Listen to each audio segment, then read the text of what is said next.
All right, this is the Big Douglas Show. I'm Big Douglas. That's the rapper Big Pooh. And our guest today is George Foster. George, thanks for coming on the show today. Thank y'all for having me, man. How y'all doing? Yeah, We chilling. You know what I'm I'm getting, saying? Good. I'm getting ready to fanboy out here in a moment, the big bulldog on the show. But before that, we do that. We play birthday game on Fridays around here. So let's see Hmm. who we got. It is Ja Rule's birthday this week. How old we think Ja Rule is? How old do I think Ja Rule is? Yeah. Ja Rule, Ja ja, Ru- Rule, ja Rule 47. Ja Rule is 40. Ja Rule is 44. Ja Rule is 45 this year. Damn. 45. I was Chris Webber's got a birthday this week. C Webb. huh. I should know this one. See, so I was wrong. I was like 18. I was like See, we're probably about 44. he about 46. Chris Webber is 48 this year. Really? What? 48 for C Webb. Yeah. Wow. Now, did See, y'all have? we're almost 50. That's crazy to me. I don't know. Did y'all have the Michigan shorts on and the black athletic socks like I did, or no? I Oh mean, nah. I didn't have the Michigan shorts, but I definitely had some on very, very long. Yeah, Damn near like definitely long I short. wish we could I was get back to probably, the I was long shorts. probably, I was probably back then with I probably rolling with like the Larry Johnson and Stacey Augman and George Ackles, that crew right there, running Rebels. The UNLV crew. Daniel Mm. Craig's got a birthday this week. Daniel thank you. Craig. That's the dude who played Bond, right? Yeah, that's the most recent Bond. Oh, I know he old. Let's go 57. I'm gonna go 50, 55. Bond is 53 this year. 53. Mm. Tone Loke's got a birthday this week. Tone Loc, the Tone funky Loc. cold Yeah, Medina. Cold Medina himself. That's right. I know Tone Loc at least 51. I'm gonna go with 50. Tone Loke is 55 today. Damn, that's Grandpa Loc. I know. And one last one. Herschel Walker got a Ooh. birthday this week. Don't say that name around me. He's a I clown. know. Herschel's a clown. It's been He's rough. He's Herschel- a clown. Herschel Maga Walker. Yes, that's been I- So unfortunate. But Herschel probably. So he's probably 18. He is 57. Go 50, 55. Herschel's 59. Damn. Nice. And it's not a So I was trying to add up. I was trying to do that 1980 championship. Was he a freshman? So he probably was an old freshman. Yeah, he must have been. Probably And it's not a 19. birth. Probably It's like not a 19. birthday, but Get Your Freak On turns 20. Get You your, lying. the Missy joint? We old. We old as We are old. that. We are old. God, If you didn't know we it, old. if you didn't know it before that, you know it now. Get Your Freak On turns 20. Wow. We are old. I mean, I just celebrated 18 years of Little Brother's first album. So like Yeah, I knew it was 18 around there. years? yeah. Yo, you been at it this long, Pooh? Yeah, man. God. yeah. Yeah. Like you probably feel like me when I be around the young players. They'll be like, "What up, OG? What's up, Unc?" I was like, "Am I OG? Most definitely. I'm OG and Unc now." Hey, I tell them they can call me OG all they want, but I can still bang with them. We put out that album in 2019. See, that's still were fresh. See, that's what I've always envied about musicians and artists. And Pooh know I'm a music fanatic. That you guys never really get old. Like you can do, like you say, you can still bang with the youngins. I can't still bang with the youngest. No, not at all. You can, I can't. At Yeah, all. man. Like Ron Isley might drop a song tomorrow. It is like 60 years in the game. That's Facts. unheard of. Like a Facts. legit 60 years in the game, maybe more. Maybe more. But the funny thing is, an athlete's like prime or the years a typical athlete to last in the league is around 3 to 4. Mm-hmm. That's like your prime as a musician, where most, not, there's exceptions, but where most Mm-hmm. artists make the most of their money is in 3 to 4 years. Like that's their Really? prime. Yeah. I mean, obviously you have your exceptions like a Ron Isley or Ja Rule, but compared Mm-hmm. to how many artists there really are, like most of them have a very tight window. So Never thought about that. yeah, it's George, how crazy. close are you still with the Bulldogs? The program. Well, I played with Kirby for a year. I think it was a Is that year. right? I played with Kirby for my freshman year. I played with Kirby, and then Kirby came back and did. I think him and Bobo came back and did like what grad assistant stuff.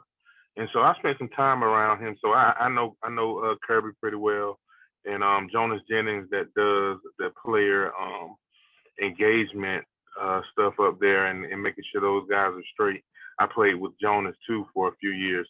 So I know I still got people that's in the program, and so with exception of this year, wasn't able to get up there and see any games or whatever. But once Kirby got in, he started inviting guys back. We tailgate right outside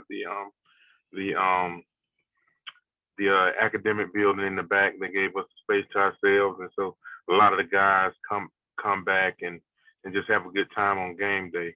I think I invited Pooh over there once. I don't think you made it. I didn't You make had it. to you had to get with your fam From from Notre Notre Dame. Dame. But Yeah. yeah, but yeah, we're I'm pretty close with the guys that's there now.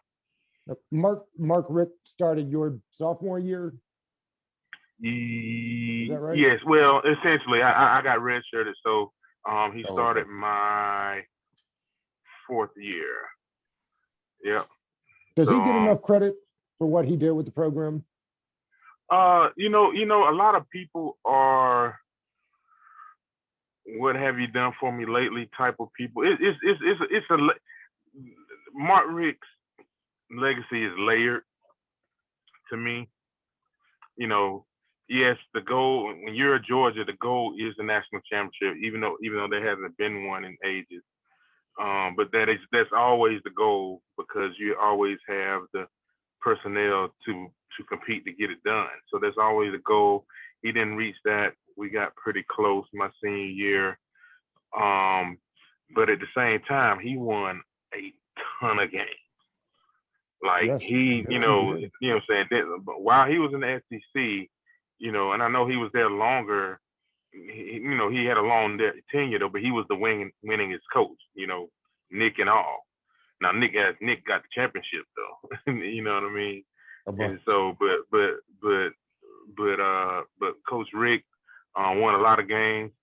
I don't have no championships and nothing but my SEC championship. So I'm always, I'm always thankful for him because you got to understand, Jim Dunning, he recruited. Like I was looking at the other day, he recruited like a madman. When I say I played with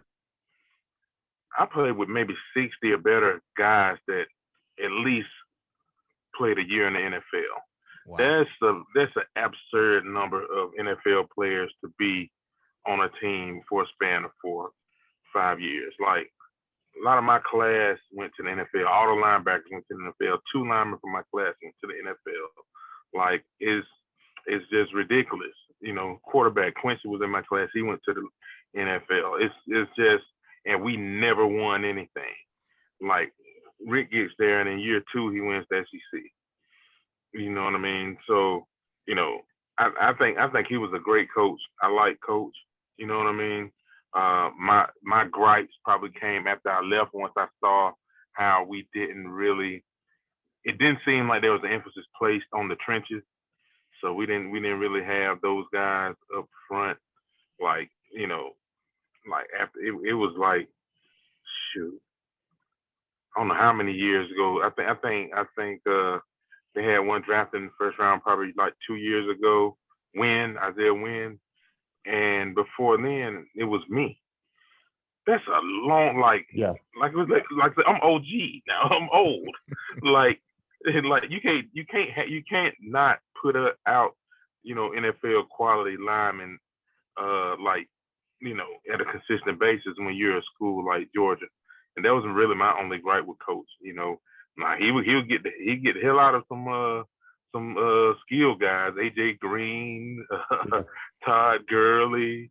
You got Matthew Stafford. Shoot, he recruited some top 10 picks, at the skill positions, but we just didn't have those big guys that I wish he could have gotten while I was cheering You on mentioned the being dogs an after I OG, left. George. It's crazy to Yeah, think that Thomas Davis retired today.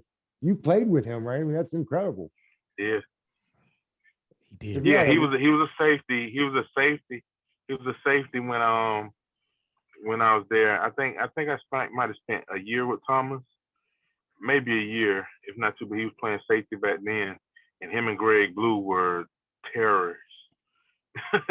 They used to knock people smooth out, like like they couldn't play today. Targeting what? Like Thomas Davis played no game. Him and Greg Blue would be suspended every game. I remember Greg Blue. George, let me ask you. I've had the pleasure now of going to a couple Georgia games. But the one thing I always talk about is the difference in the crowds, like between college game and the NFL game. Like as a player, can you tell the difference? I know a lot of players zone in when they get on the field, but did you feel the difference between that college Mm, atmosphere and then when you got in the NFL? it varies. It varies from stadium to stadium. Um, but college, and it varies from conference to conference too. The SEC is, it's just a wild time. And see, you got to see a prime time, nationally televised night game that has been pumped up like forever and ever. And so that was you got to see you got to see, like, you were fortunate. You got to see like some big time stuff. I got to To see two. me, when You remember when we was which at one? South Carolina, Georgia, and South Carolina too. Oh yeah, South Carolina was wild. And that was That's a when they night game. had Yep. Who, yeah. who, Oh, that who was did a we night see? game. Yeah, that was a Cause night game. we got trounced. We left early. Very Me and early. my that boy, was not a good we game. walked. Me and my other boy, man. We walked from that stadium, man. We walked out that stadium. We was like, man, we got to get out of here. They started playing that Sandstorm and waving them white flags over there at Bright. Like, South Carolina, people don't understand how they get busy in South Carolina. When I was in school, South Carolina, they probably had a span of 2 years where they might have won one game. And Williams-Brice was packed to the brim every game. Like, they did not care.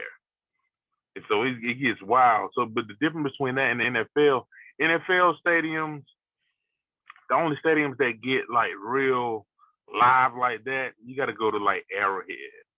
Mm, Arrowhead goes dumb. mm. Arrowhead is probably the loudest stadium I've ever been in. It's definitely the loudest outside stadium. Now, when you start getting into these domes, you never know it might be a little funny style stuff going on with the PA system. So you never know, because we definitely used to assume that with the old what did Minnesota used to play in? Oh, The the one that collapsed, where the roof collapsed. the one that collapsed. Yeah. Yeah. Like we used to pretty much assume that it was some noise being pumped into that thing, but like, yeah, the teams like that have those rabid fan bases, like the Chiefs, like Arrowhead used to get loud, Jack, like super loud. Arrowhead gives you that college atmosphere. But the colleges, would you probably say that college is probably more rambunctious than the pro game? Definitely. I would go to a college game any day of the week before I go to a pro game. Like Well, and the 'cause stadiums are so much You want to bigger go? You want too. to go? You want to go check out watch the football team, my brother? I watch them on TV and on television. Like I've only been to one Washington game. This is when Langston Walker was playing. He wasn't playing for Okay. Washington, but he was playing for Yeah. the Bills. And it happened to be the game after Sean Taylor passed. That is the only. So that was I Wow. played in Washington that year. Like he passed. You see that picture I post sometime with me trying to tackle him. Yes. Yes. Yeah, he passed like maybe a few games after that. Yeah, You know what I mean? That's the only time I've been to a Washington game, and it was raining, it was cold. I didn't move out my seat, and you then like never again. I got lost walking back to the car, and like a 20-minute walk turned into like a 2-mile walk in the rain. But FedEx, that thing is kind of big, man. It's it like is. the parking lots is vast. Like ain't many what you would call landmarks out there in that parking lot. You get turned around space. real quick. It's just space. Yep. George, there's an urban legend out there. I'm curious if you have any thoughts on this. I heard that Boss Bailey, before the season, 1 year jumped 39, 40 inches off the ground. And then a young kid came in, jumped him higher, and he was clamoring to re-jump after lunch break, hit 43, 44 on those reconstructive knees. Is that true? Yeah, I'm trying to think. I'm thinking Reggie Brown is who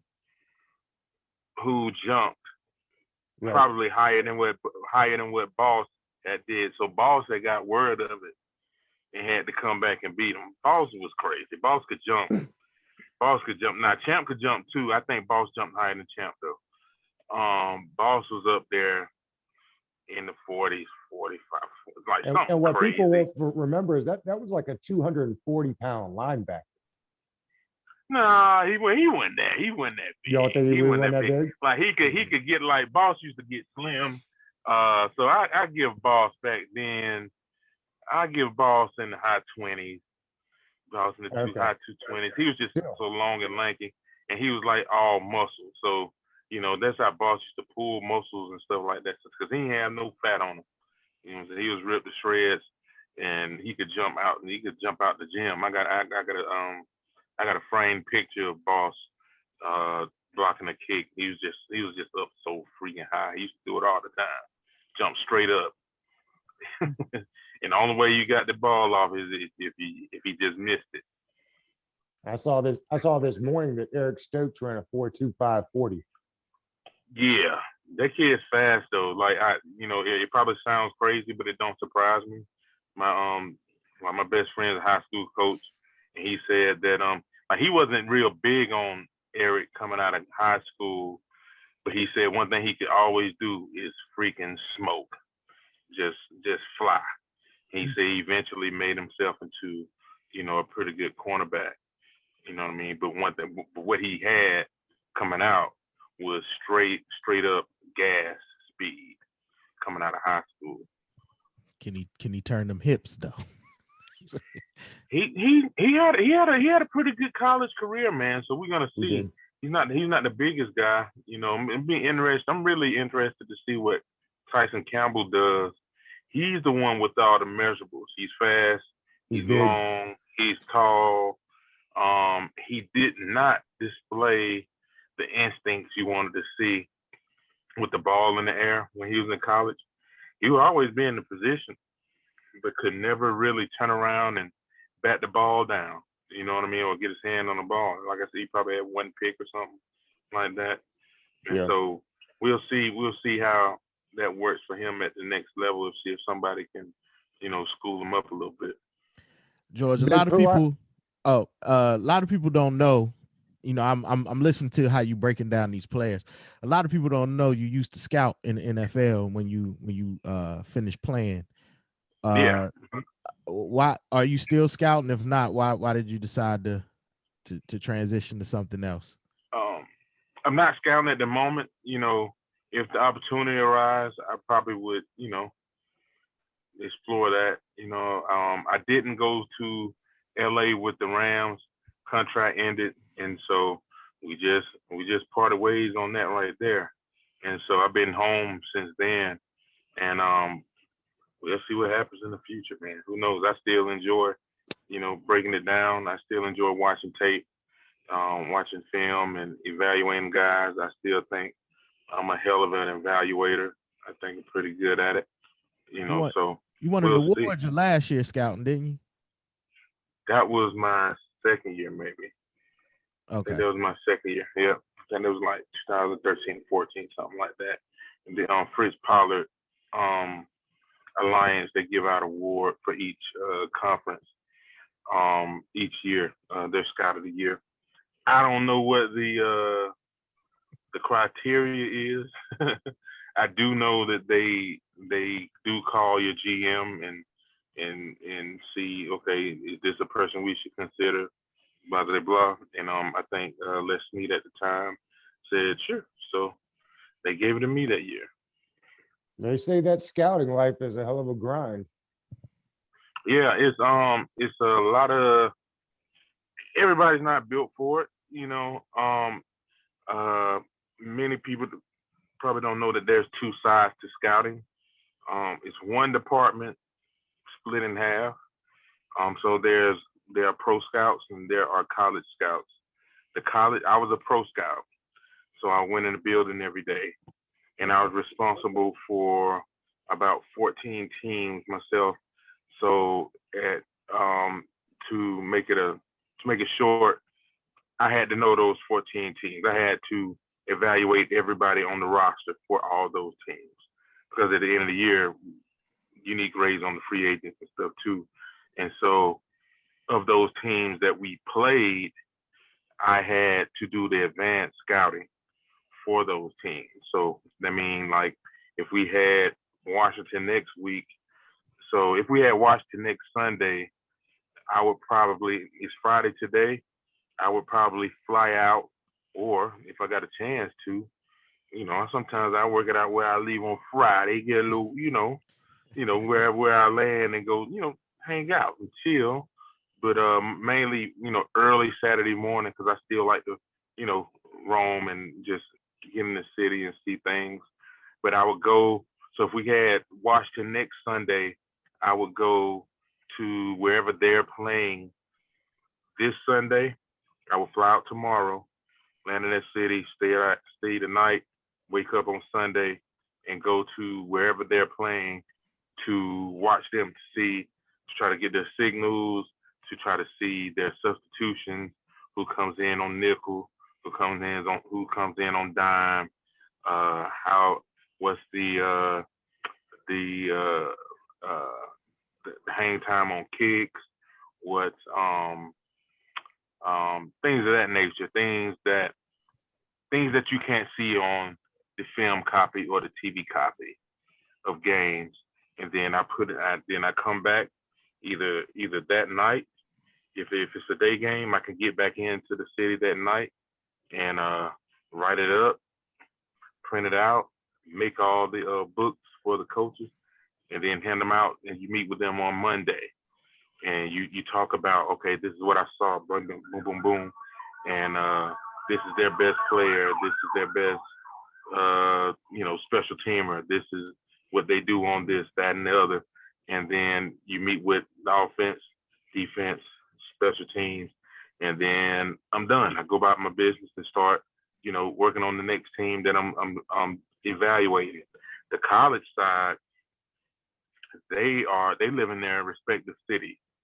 and so they stay at home, you know, but they do hit the road for a few weeks, and so going to different schools, getting background on players, watching practice, talking to coaches, talking to the lunch lady, whoever they can get background from on these players, because that's an important part of the evaluation process too.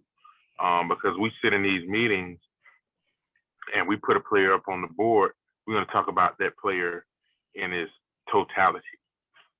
You know what I mean? So we're going to talk about upbringing, we're going to talk about background, how he's in the weight room, how he's in the locker room, what we see on the field, what's his medical, all that stuff. And the people that are getting that stuff are the college guys. You know what I mean? The college scouts. So they're staying at home and they're hitting the road, doing all of that, and they're coming back and they're putting it all in. And then probably around December, they start coming back to the building and they're staying in the city for, some weeks or whatever while we stack the board for the draft. Yeah, that sounds like a lot. Yeah, it's a lot. It's a lot. It's a lot. I mean, if you enjoy it, you enjoy it. Yeah. Also, I know these things because me and you talk on the but I know you got into coaching last year as well, the internship down in Tampa Bay. Yeah. I wanted to check out that side of things. And so I did the Bill Walsh minority fellowship with the Tampa Bay Buccaneers in 2019, and then was supposed to go back for this season that just passed, the 20 season, and then COVID hit, and so they weren't doing it. So, but that was an interesting experience. I got to see it up close, be in the room, got to teach some guys some things, got to learn from the coaches. This is while this was not the new look Tampa, but it was still most of the same guys, minus Tom and Gronk and guys like that. No Shady, things like that, but pretty much the same team. Got to see. I think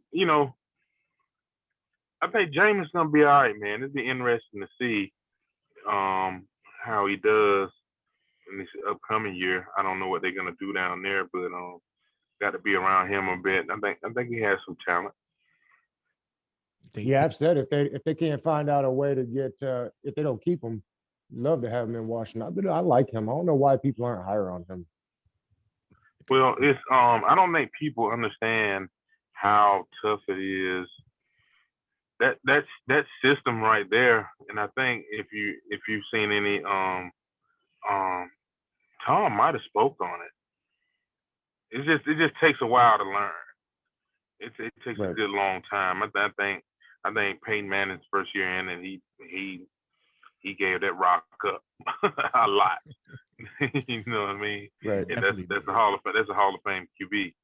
You know what I mean? So, and Tom had his fair share of giving it up too some this year. It's just really really tough. It's tough. It was tough as me on the line as a lineman. I actually had to play in it. When I went to the Colts and Arians was the OC then, and it's just really tough system to learn. It's not the rules aren't typical as far as pass pro concerns, the passing game than what I had came from. You know what I mean? So it takes a while, and it takes a while for everybody to learn. QBs, the receivers, all of that. Running backs, where they're gonna block. So it takes some time. That's why I do another show on Wednesdays, and we will do our picks and stuff, and it came to the point where like halfway through the season, it's like I'm riding Tampa, because you can see the progression, and it takes time, and when you see them progressing, you know that you know that they're gonna keep going, and by the end of this thing, there's gonna be nobody that can really hold them, and that's really what happened. You know what I mean? They just kept progressing, and you can see the defense progressing, and they look like some teams just have that. You know how teams have that look that is really hard. It's gonna be really hard to beat them. Mhm. They had that look. They had that look where it was gonna be very hard for them to lose. Man, I hear you, George. Out here campaigning to make sure you get that fellowship next year. Let's go, big fella. As somebody who played in the NFL, scouted in the NFL, have you ever seen a season or off season like this off season with so much potential quarterback movement? No, for the simple fact that people don't let the good quarterbacks go. It's tough. It's tough to, like, when you got one, they usually stay put. You know what I mean? Unless you get those like years where that just say like the year when you had Culpepper get hurt and you had Breeze get hurt, and so they changed location. That doesn't happen. Like, usually you got a quarterback and they stay put where they are, especially the good quarterbacks, especially the top tier quarterbacks. The good ones stay too, and shoot, a lot of times the all right ones too, because it's just a tough position to fill. You know what I mean? So it's gonna be interesting. I read something the other day, and you never know how true it's gonna be. But they say one exec said he expected like a massacre soon, like with a whole lot of people getting cut. Right. Like it's just that the salary cap and people trying to let go of guys. So it's gonna be interesting to see. It's probably gonna be some key pieces that can help some teams that hit the street, and it's gonna be interesting to see where they fall, because you got teams that are knocking at the door. They only need a few pieces. The Buffaloes, you got the Ravens, you got the Bucks trying to repeat. That know where they can get a little better. You got teams like the Chiefs. They're gonna know where they can get better, and it's gonna be some players like that hit the street. So we're gonna see. George, you brought up the Ravens, and that led me to something I was going to ask anyway. Orlando Brown is looking to change from the right to the left. It's interesting to me. He tested so poorly. How does a man with such functional strength bench press 22 times? And why did scouts end up looking at that instead of the tape? Because it turned out to be really good so far. Well, first of all, most times when you that tall, you got some really long arms. Long arms, right? And it's hard to push that weight up that many times with that many long arms. And he's just, and another thing, he might just not be that weight room strong. You know what I mean? I did my workout on a surgically repaired wrist, so I end up benching, but it was just to show them that I'm progressing with my wrist. And so I don't even remember how many times I got. It probably wasn't even 20 times. I wrapped up this wrist. If you can see this, I don't know if you can see that long scar. Oh, yeah, that scar down the middle. Yeah. Mm-hmm. Yeah. And so I just wrapped it up and put some tape and something in there, and just kind of wrapped my hand to the bar, and we just repped it out some. But I never saw myself. I got really long arms too. And I never saw myself as that strong, but I can move furniture. I can move guys. That's what we call you getting guys up out of there. You moving furniture. And so I never saw myself as like that strong, but people that went against me probably like, man, you strong as hell. When they probably benched, a lot more than me. I probably maxed out, mid 400s, You know what I mean? And that sounds like a lot. It is a lot. But I when you said it when, like Well, it's we almost had a heart 125 or attack. something. you gotta understand. You gotta understand these guys I played with, man. Yeah. What's the biggest number? What's the biggest number you ever put up, George? Yeah. If I bench, okay, my 440 or 450 sound like a lot. Yeah, it is to the average man. But when Ben Watson sitting down there as a tight end, throwing up five in the low fives, 525, 530, something crazy. Yeah, then you look at 440 a little differently. When does the bar start bending? At what weight does the bar start bending? Right. Man, I don't know. I just know I played with some strong dudes. And Marlos Leroy was up there, Brandon Miller, all those guys, those 500-pound bench pressers, man. Ken Veal, 500-pound bench pressers, man. Those guys was getting it. And those guys in the high 400s. So you know what I'm saying? Like I said, that's Georgia football, man. It was some dudes down there, man. So who was the hardest person that you've had to block in your career? I imagine there are a few.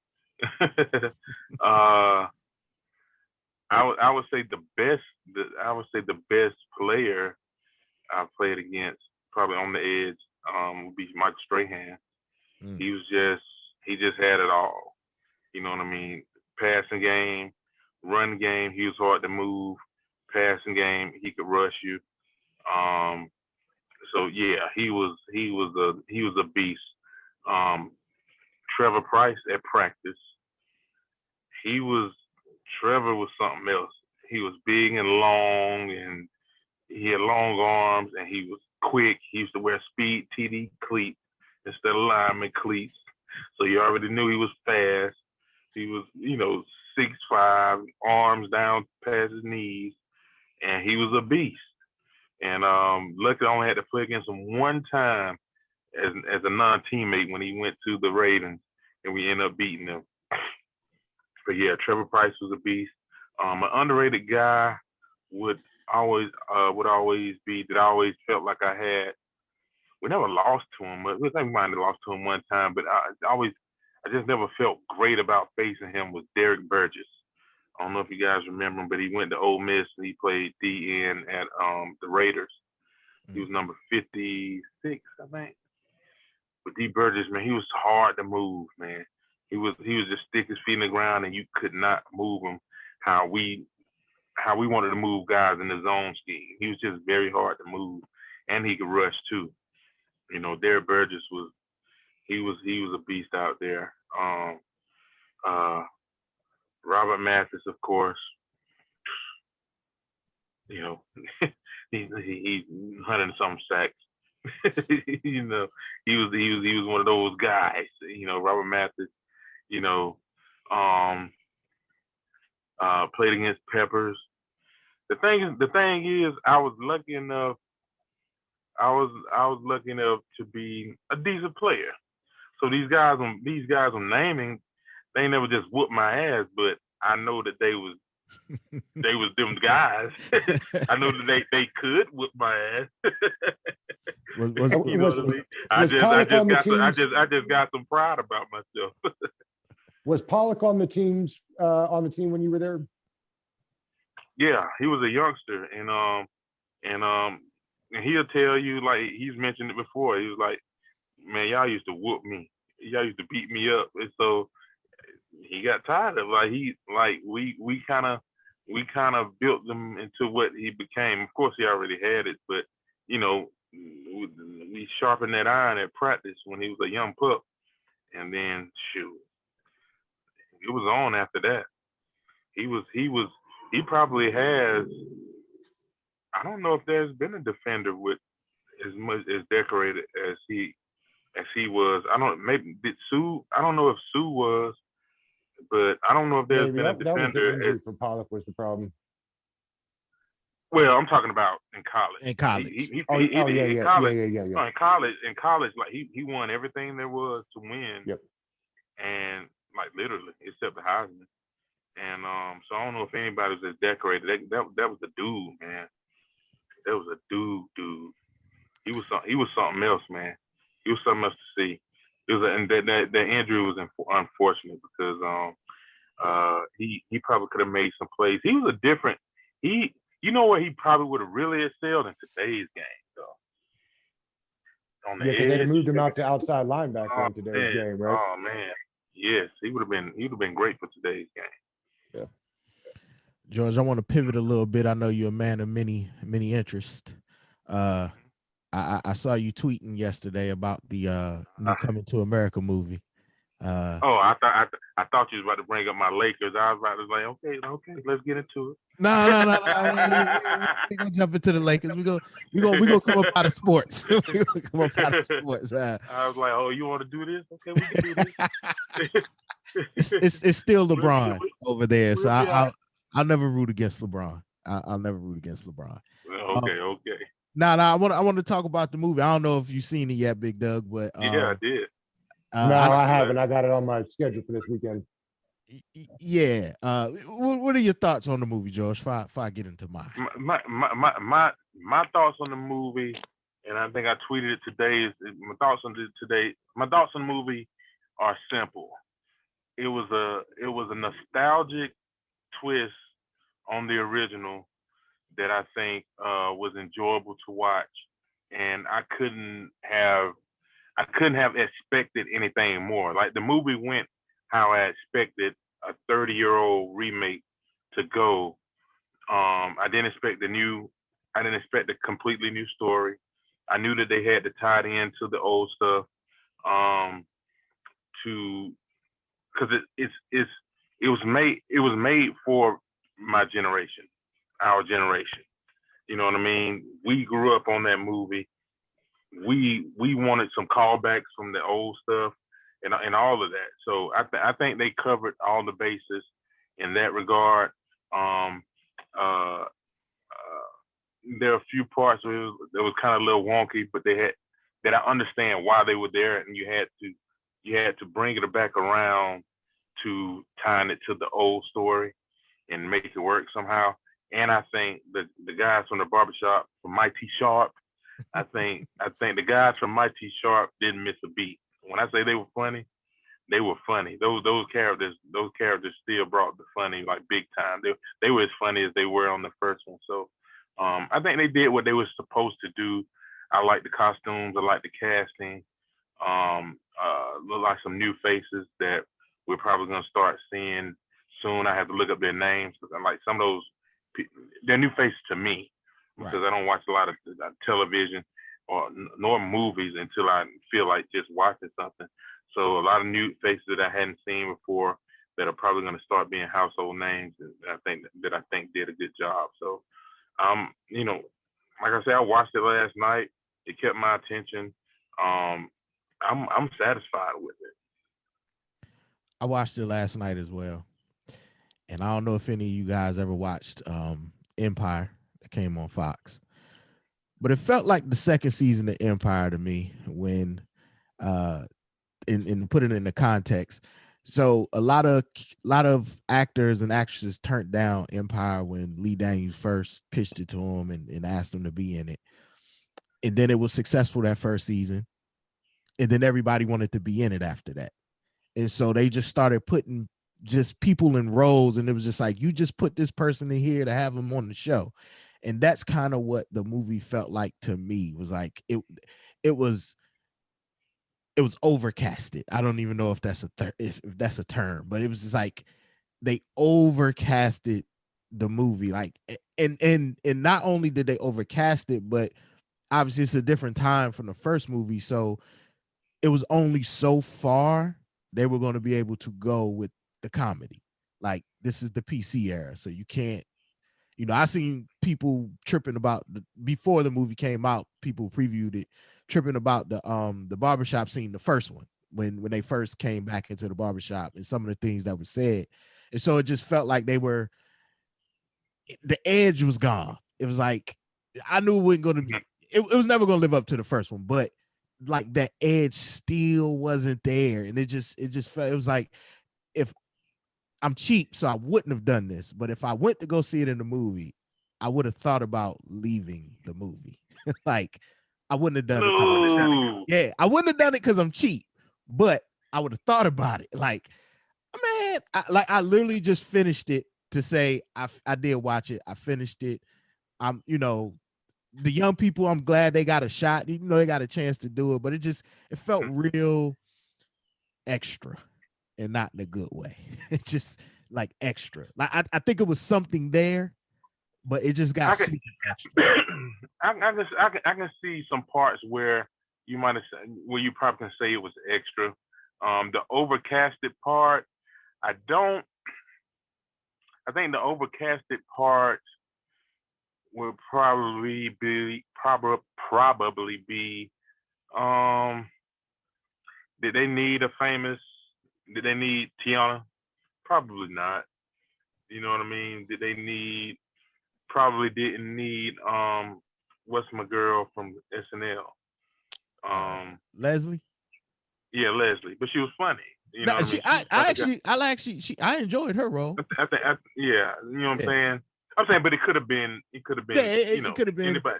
Yeah. You know what I mean? And everybody else, and you say overcasted, but are you sure it's not us just being very familiar with all the other people? Because they were in the last one. Maybe we saw a lot. They found more people than I thought they were going to be able to find. Oh no, and that's more true. people than I knew. More people than I knew were still alive. That's very true. They even had all the DJs like to feel my breath. But I didn't know they were gonna find them. Like they found those chicks, man. They definitely brought back. Yeah. So there was a lot of familiarity. I don't know where you could say it's probably overcast. I think like Michael Blackson popping up. That was. I like him, man. I think they should have brought him. If you're gonna put an African in the 2021 movie, comedy, you gotta put the African dude. I don't know. I mean, him or Godfrey. What you gotta put some African comedians in there. I would tell anybody to go watch it for themselves. Obviously, I'm not Siskel or Ebert, but like I said, it's not. To me, it's not. If we got Come to America, one of my favorite movies. If we're gonna keep it a buck, is it what did we like about the? I put it like this. I feel like what you liked about the first one, you could like about the second one. Like the comedy put where it was. You had a lot to. For one thing, they had a lot to live up to. For one thing. You know what I mean? And I think they did okay for what they had to live up to. You know what I mean? I think they did all right. When I say it's an enjoyable movie, and I'm not hard on movies, but I still think if you give me a plot, if it's a comedy, make it funny. You know, if it's a suspense movie, make it suspenseful. You know, if it's a mystery, make it mysterious. You know what I mean? This is the new. That's the new way I'm going to judge movies from now on. That's it right there. Break it down in the most basic way. Yeah, that's how I look at movies. Tie up the loose ends. Give me an ending that I can deal with, and I'm fine. I'm not a super critic when it comes to movies. Make it make sense. Tie up the loose ends. Give me an ending, and bam, I'm satisfied. Gotcha. Hey, Pooh, I heard the International Players Anthem on today. It made me get to thinking. I was curious from you if there were a couple of beats that you've heard over the years that you were like, oh man, how did I find my way onto that one? Yeah, I mean, I hear them all the time. That's a lot. yeah, that's I hear songs all the time where I'll be like, man, I wish I was a part of that one. But then I think about it, I wouldn't like it as much if I was a part of it. Like, I think that's something I learned early on, was when to concede, right? So it's like you can really love something or enjoy it, or you hear it and you really like it, but at the end of the day, you have to know what's for you and what isn't for you. And it's been a few times where I turned down beats or I didn't get on songs, and those ended up being songs that I loved very much because I wasn't a part of it. And I think the people who did what they did to that beat or that song, you know, was better suited for that song. And so like in what you're talking about, I mean, but I still have the moments like when I first heard NY New York State of Mind by Nas, Life's a Bitch by Nas. This is one of my favorite Nas records. Certain J records, certain um uh uh what is it? Fish from Jizza, um off of Liquid Sword. So it's songs I hear all the time where I wish that, or I imagine if I would have had the beat, what would I've done to it? But I also recognize that I love those songs for a reason, exactly the way they're put together. So me having it wouldn't feel the same or wouldn't be the same. And it's a weird way to look at it.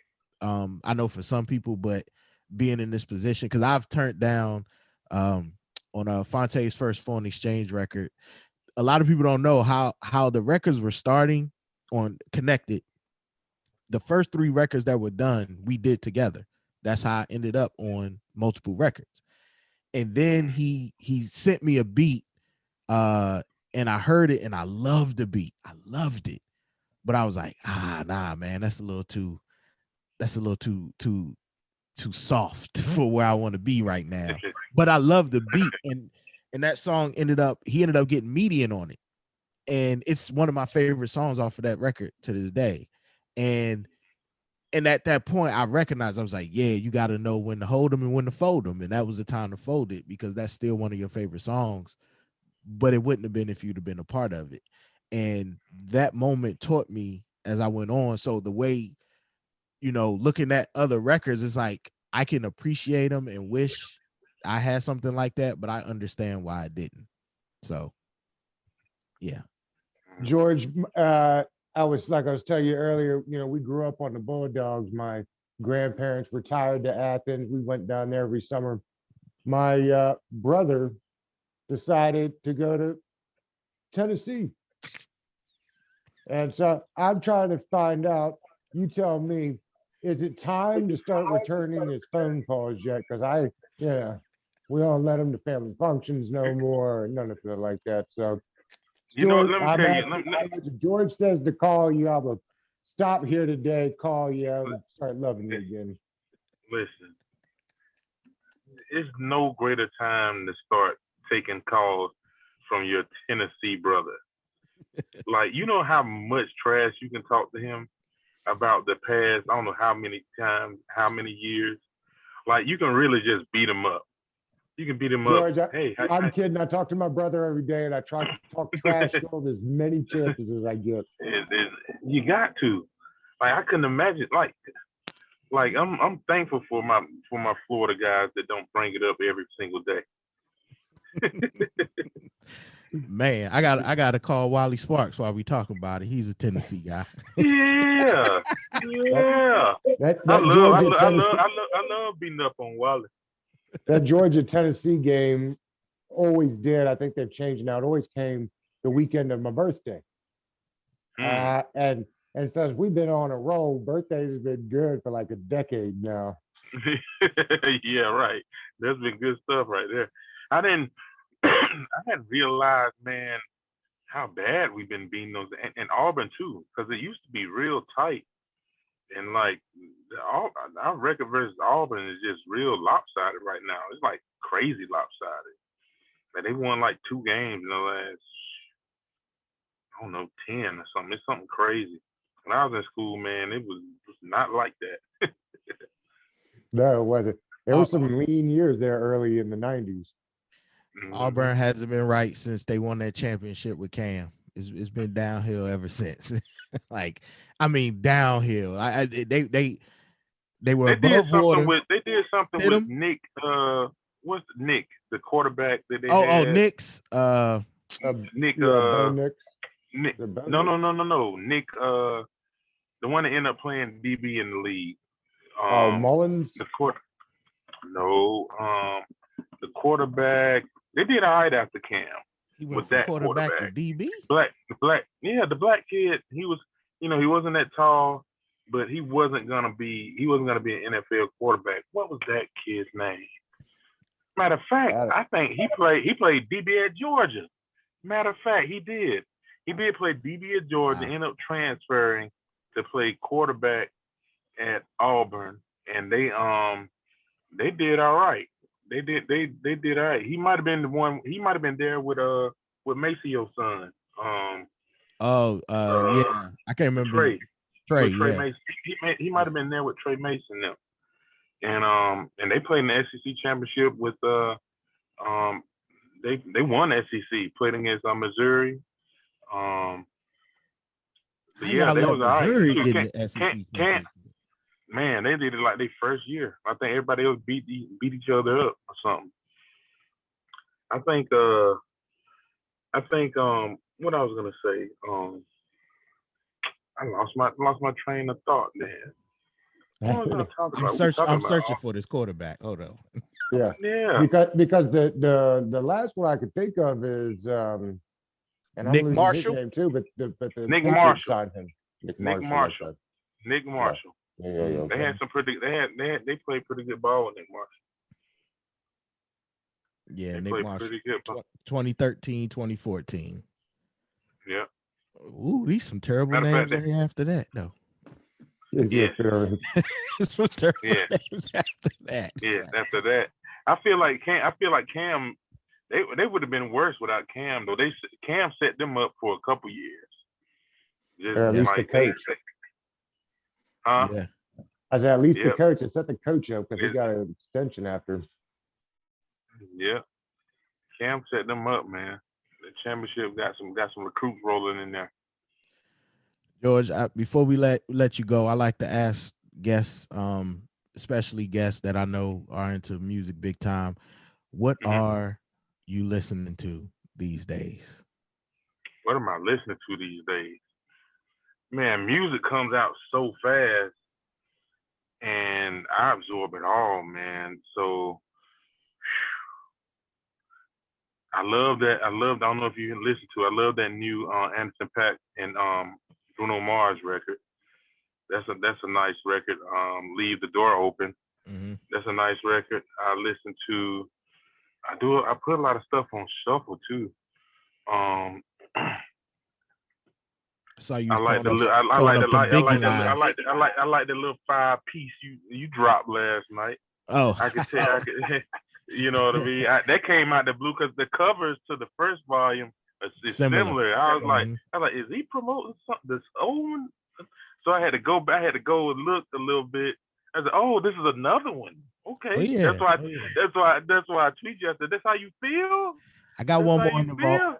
I got one more. I know you do. I know you got something. I know you got something in there. What else am I listening to right now?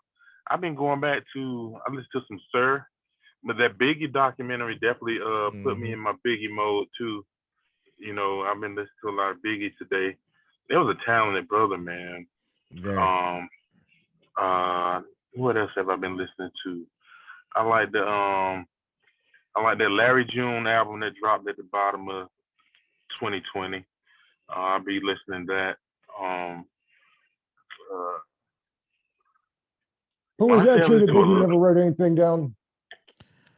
I mean, I wasn't there, but I heard it is true. It could be. It could be possible. Yeah, I know they say you know, obviously Jay does it, and then Lil Wayne, like he didn't write down a lot of stuff. I saw part of his process from a documentary where he'll go, and the funny thing, one of the times I was in with Dr. Dre, it was me, Dr. Dre, and Anderson .Paak, and Dre actually set the mic up, and I was like, yeah, I'm looking for a piece of paper and a pencil. He was like, nah, we got the mic set up. And it was just like, when you get a line, you say the line, and then you keep repeating it until you get it exactly how you want it. And then you listen to the playback, and then you come in with another line. So I for a while Fonte didn't write down rhymes. Like he would just, have them in his head, and then all of a sudden he'd be mumbling That's and crazy. bouncing, and then he'd be like, all right, I'm ready. And I'm like, what?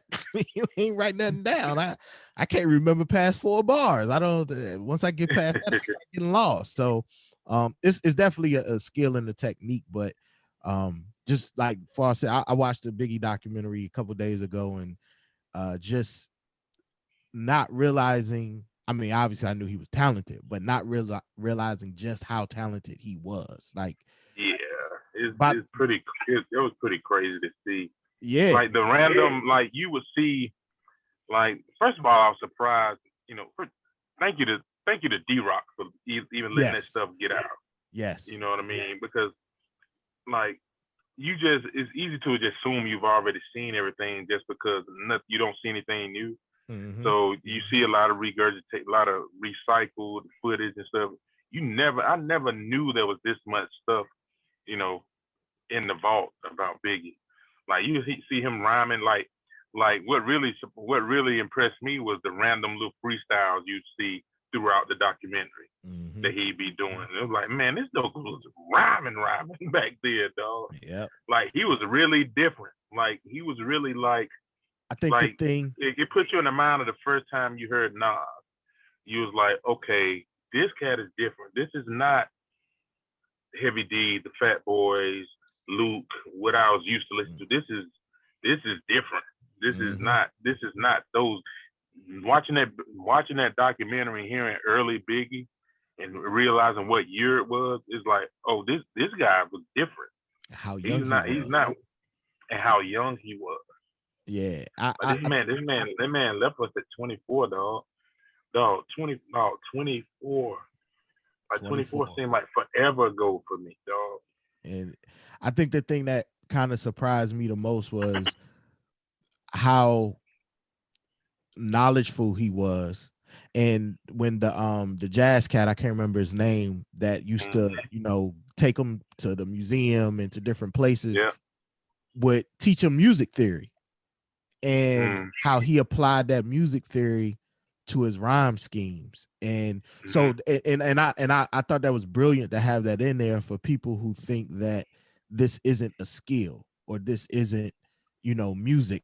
You know what I mean? Like how intricate it is, and how, and they didn't even get into the actual writing schemes. It was just his patterns, but just how intricate it is, and it was fantastic. Yeah, I remember that part, and I was blown away by that, and because like when I'm listening to it now, I can hear what the jazz guy was talking about. Mm-hmm. I can hear that in Biggie's flow, and so it's definitely a skill. Like I think today I'll be walking around listening to my music. I mean, whether it's in my house, in my truck, or anything, and like wonder like how do y'all even do this? Because it's really crazy the way y'all come up with these words and put them together and to memorize them, and how, like dude, what made you think of this? Like stuff like what made you even think about this line? I mean, I listened and I watched that process. Like I got friends in music, in the music business, and I just like to be a fly on the wall sometimes. Like I'll go up to Stankonia and just sit and won't say nothing. I just sit and watch. You know what I mean? Watch guys do what they do.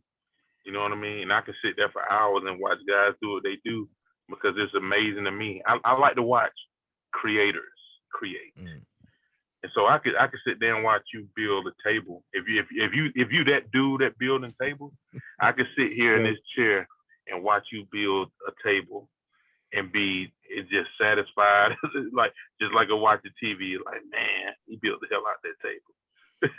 Nah, I'm with you on that. Brought up Stankonia. There's whispers about a new Andre 3000 record or album coming out. Is that going to happen? We think or no? I haven't heard those whispers, but who knows? You can't like.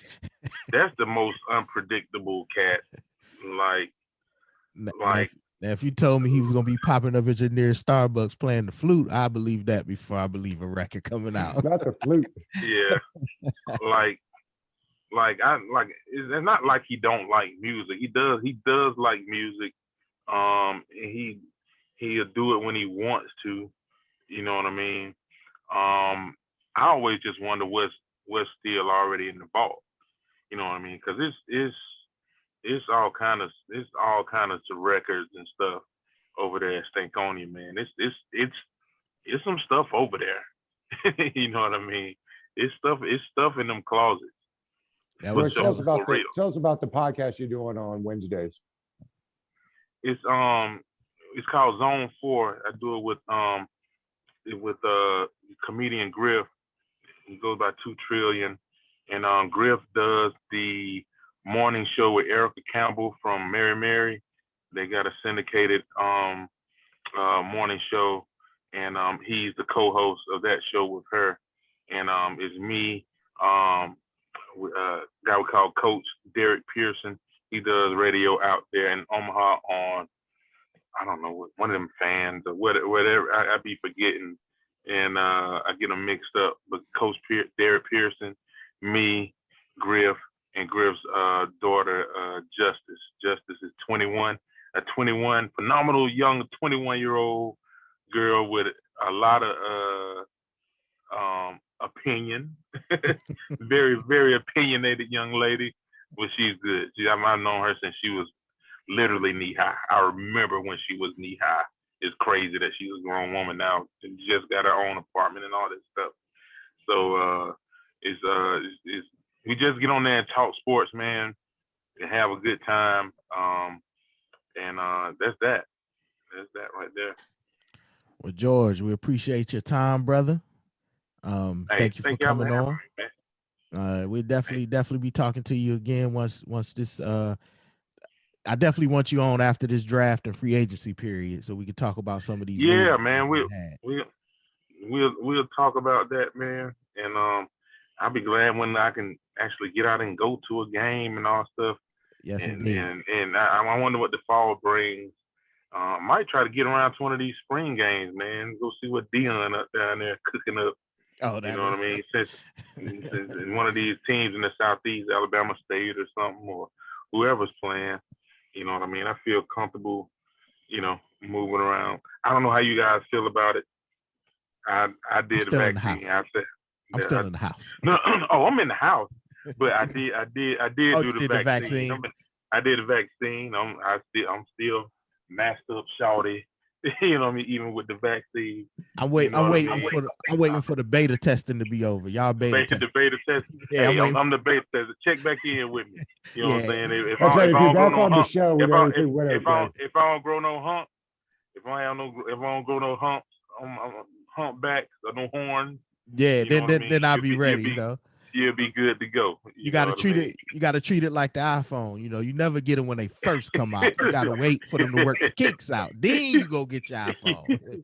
I stay a series. I went ahead and got it. I put it like this, man. I got the first.